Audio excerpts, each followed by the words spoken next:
All right, and welcome back to the Mental Health Toolbox. I am Patrick Martin, your host, and in this episode, we're going to talk about habituation and how that can be used to improve your anxiety. As always, I'm here to teach you actionable coping skills so you can improve your focus and succeed at life on your terms. Okay, so let's get to it.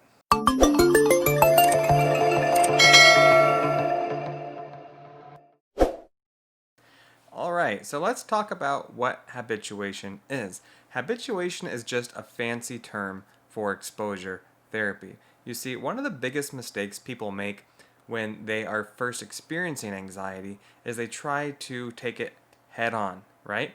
They just want to dive in, fight the fear and push through their anxiety. But the problem with that is people who are not accustomed, have not been through therapy, they'll try and bite off more than they can chew.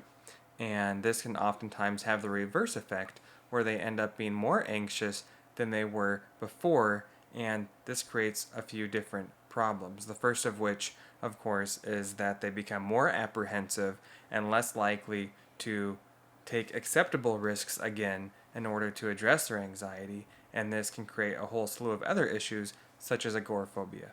Okay, but we'll get more into that. All right, so habituation is an exposure therapy, but it is not prolonged exposure. Prolonged exposure is another intervention used to target post-traumatic stress disorder, and a topic for another day.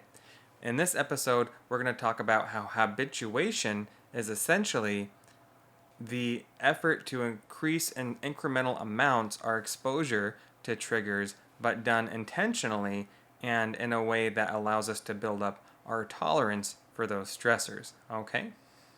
So let's talk about how it works. Habituation works in two ways.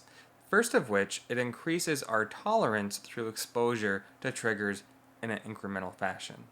Second, it allows us to alter the correlations between our anxiety and our core fears, allowing us to see the discrepancy between them, such as understanding something is not dangerous that our brain is telling us otherwise is dangerous, right? And so in a way, it's a form of reality testing, right? To understand that it's not a gun, it's a banana, right? And or something to that effect, right? That what we perceive as dangerous is not actually dangerous. And so the exposure portion allows us to kind of solidify that reality and reprogram our response, right? And the acute stress response.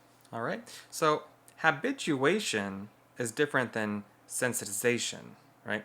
Habituation is the ability to basically get bored with the stimulus, right? It starts to have less of an impact on us. Whereas sensitization is the opposite. It's where we become more sensitive to triggers.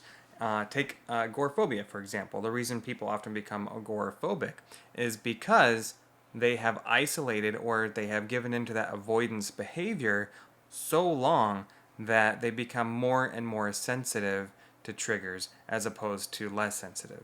Whereas in habituation, through exposure, we're trying to accomplish the opposite effect. We're trying to get less sensitive to triggers that would otherwise cause panic, right? Or an anxiety response. So habituation is effective with tangible conditions, like we said, things that have identifiable triggers. But they're not as effective when it comes to things like severe trauma, complex trauma, PTSD. When it comes to PTSD and other forms of anxiety that's stemming from trauma, interventions such as prolonged exposure, EMDR, and somatic experiencing are other forms of treatment that might be more suitable. All right, so how do we put it to practice? Okay, so what I generally like to have clients do is create a list, 1 through 10, right? And basically the first thing on that list would be something that is just outside their comfort zone that would rile up their anxiety a little bit, but not overwhelming. And the idea is then that the 10 would be something that is extremely in their discomfort zone. That would trigger a full-blown panic attack. And the idea is that you spend a little bit of time in each area building up your tolerance. Now, you don't move like from 1 to 2 to 3 to 4 to 5, right? Each day. The idea is that you can actually stay on one point for a while and increase your tolerance time in that area. Let me give you an example. If somebody has agoraphobia, a 1 might be opening the door, and a 2 might be sitting outside. A 3 might be going for a walk, right? A 10 might be going to the mall. I would have them sit on their porch, for example. Maybe the first week would be 30 seconds. The second week would be 1 minute. And then the following week, a minute and a half. And so forth, right? It's really at your own speed, but the idea is that you stay on that particular activity at that level of discomfort as long as is reasonable until you feel like you have built a reasonable tolerance to that trigger before you move on to the next one. Now, this is best done under the supervision of a therapist. So the whole purpose of this video, this episode, is to give you an idea of what habituation looks like, and then that way you have a starting point or at least some orientation so that when you're working with a professional that you are more able to take action because you've already kind of wrapped your mind around the principle, right? Okay. All right, so pretty simple concept. If you're interested in finding more resources, coping skills for anxiety, and learning more even about habituation, check out the description below. I have some links there for some books and products that I find very useful, including the Anxiety and Worry Workbook, which is CBT based. And a lot of the skills that I practice with clients are taken from that manual. So yeah, you can find all that information below. You can also go to mhtgear.com. That's mhtgear.com, and you can see a full list of all my recommended books for different issues such as anxiety, depression, trauma, PTSD, as well as products for self-care.